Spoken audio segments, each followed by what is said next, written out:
Γεια σας. Σε αυτό το βίντεο θα δούμε πώς συνδεόμαστε στο Google Analytics. Το Google Analytics είναι ένα εργαλείο το οποίο μας βοηθάει να βλέπουμε την επισκεψιμότητα της σελίδας μας και διάφορα ποιοτικά στοιχεία σχετικά με την επισκεψιμότητα αυτή. Ο πιο εύκολος τρόπος για να το βρούμε είναι να πληκτρολογήσουμε στο Google το αντίστοιχο όνομα. Google Analytics. Το πρώτο link που θα μας βγάλει είναι το link προς αυτό το εργαλείο.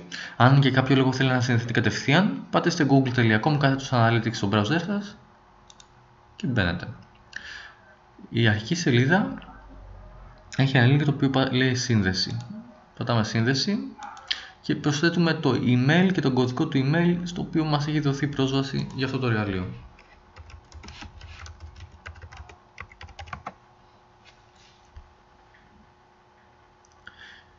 Μόλις συνδεθούμε, μας εμφανίζει όλες τις σελίδες στις οποίες έχουμε πρόσβαση. Αν θέλουμε να δούμε την επισκεψιμότητα για κάποια συγκεκριμένη σελίδα, επιλέγουμε τη σελίδα που θέλουμε και πηγαίνουμε στα βασικά report όπου βλέπουμε την επισκεψιμότητά της.